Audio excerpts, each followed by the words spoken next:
was the way it began. The probing questions and bright lights, posings and signings. What phases of Japan do you seek to explore, Mr. Faulkner? Mr. Faulkner, what do you think of Japanese culture?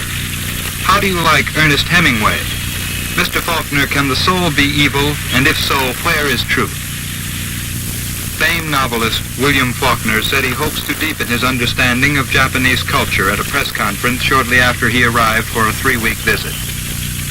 Wearing red suspenders, the American novelist drew a laugh when he said he wrote Sanctuary in order to buy a horse.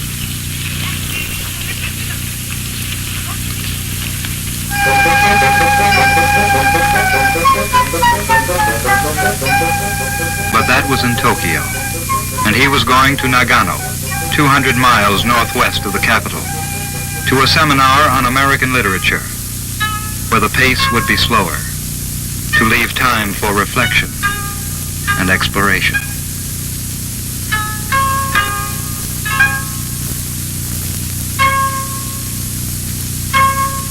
A peaceful, pleasant place, he said. A nice place to live. Climate's like home.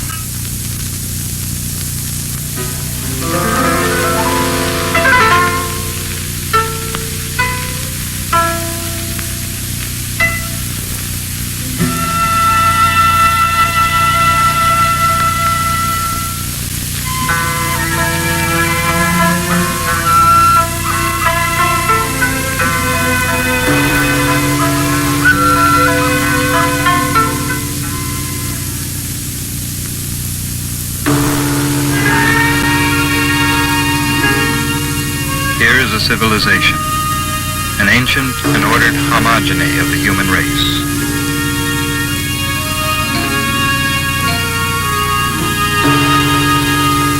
The splashed symbols of the characters hold not mere communication, but something urgent and important, beyond just information, promising toward some ultimate wisdom or knowledge, containing the secret of man's salvation.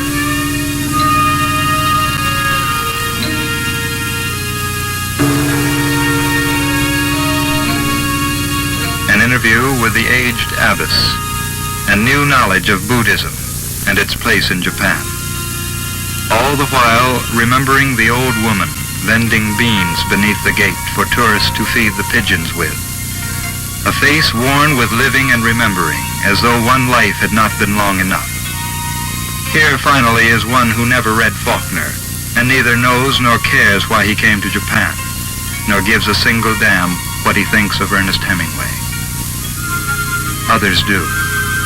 The young students prying and prodding with their questions, wanting some message which they could call truth. And he, having no such authority, could only offer in all simplicity that each must seek not for a mere crutch to lean on, but to stand erect on his own feet, believing in his own toughness and endurance, realizing that man's hope is in man's freedom, not given as a gift, but as a right and a responsibility to be earned.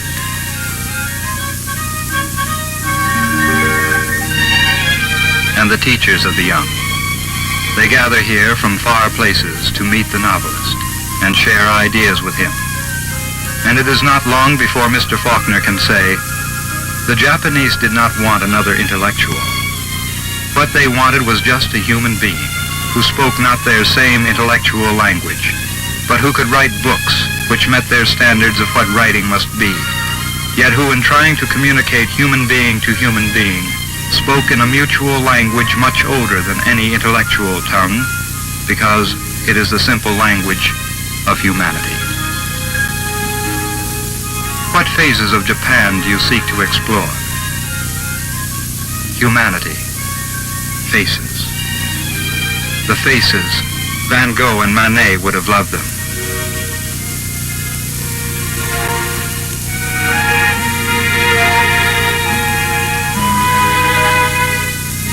The pilgrim with staff and pack and dusty with walking, squatting in the gate of the compound, his gown tucked about his thighs, before beginning, or perhaps already having set it in motion, the day. And here is one much too busy to have time to bother about whether he is happy or not, pastless and apparently immune, even from parents.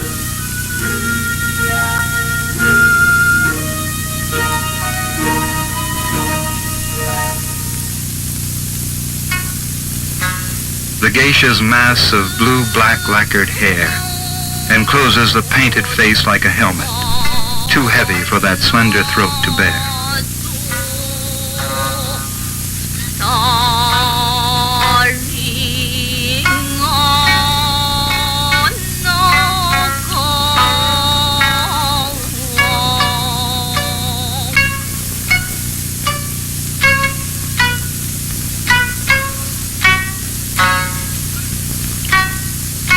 Her kimono, a covering from throat to ankles, a modesty proclaiming her femininity, where nudity would merely parade her mammalian femaleness, a modesty which flaunts its own immodestness.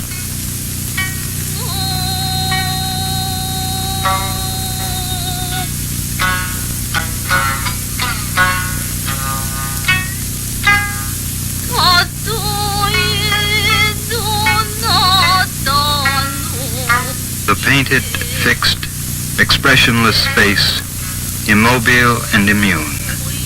Yet behind it, something quick and alive and elfin, or more than elfin, puckish, or more than puckish even, sardonic and quizzical, a gift for comedy and more, for burlesque and caricature, for a sly and vicious revenge on the race of men.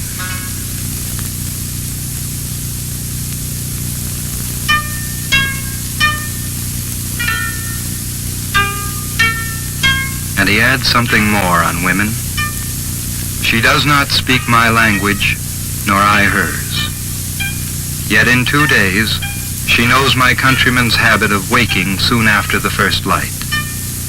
She knows I like a fresh room to breakfast in when I return from walking. And it is so. The room done for the day, coffee tray and morning paper. She asks without words why I have no clothes to be laundered, and without words asks permission to sew the buttons and darn the socks. When speaking of me to others, she calls me wise man and teacher, I who am neither. She is proud to have me for her client, and I hope, pleased, that I try to deserve that pride and match with courtesy that loyalty. There is a lot of loose loyalty in this land. Even a little of it is too valuable to be ignored.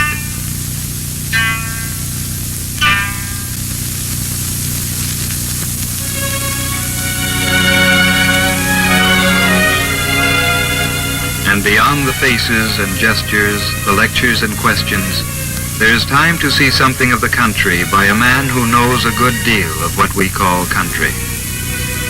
This section of Japan is the one I know best. Your mountains are magnificent, a fine backdrop for the good, rich, fertile land where your rice grows. It's nice country. It's beautiful. This is the same rice paddy I know back home, where it replaces now and then the cotton. This one merely a little smaller and a little more fiercely cultivated. The work here done by hand, where in my country machines do it, since we have more machines than we have people. Nature is the same, only the economy is different. The names are the same names, too. Jonathan and Winesap and Delicious. The heavy August foliage is blue-gray with the same spray which we use, but there the resemblance ceases. Every single apple, enclosed in its twist of paper, until that whole tree to this Western eye becomes significant and festive and ceremonial, like the symbolic tree of the Western rite of Christmas. Only it is more significant here, where in the West there is only one small, often artificial tree to a family. Here, not one tree to a family, but every tree of all is dressed and decked to proclaim and salute older gods than Christ.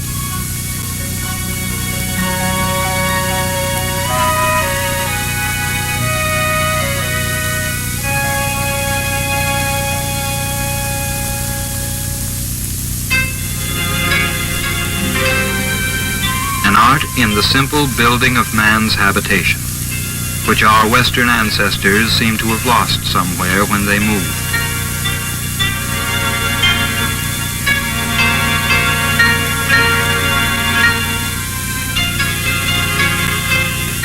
And always the water, the splash and drip of it, as if here were a people making constant oblation to water, as some people do to what they call luck.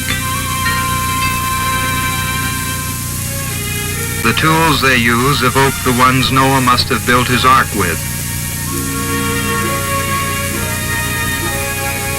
Yet the framework of the house seems to rise and stand without nails, as if here were magic.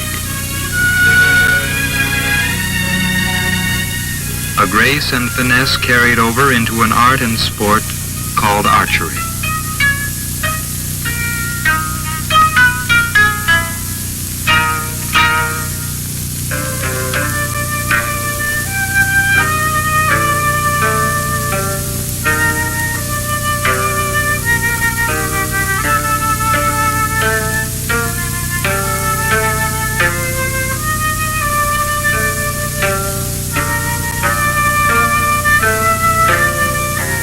And into the delicacy of a watercolor.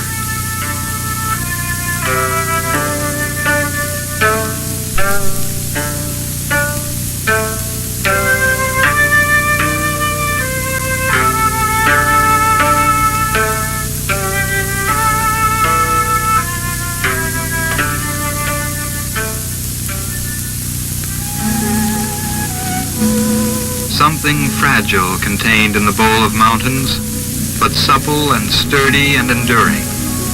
A place of beauty, worked wisely by such kind people that with 3 words the guest can go anywhere and live. Gohan, sake, arigato. And one more when all this is gone, which memory will always know, though I no longer remembers. Sayonara.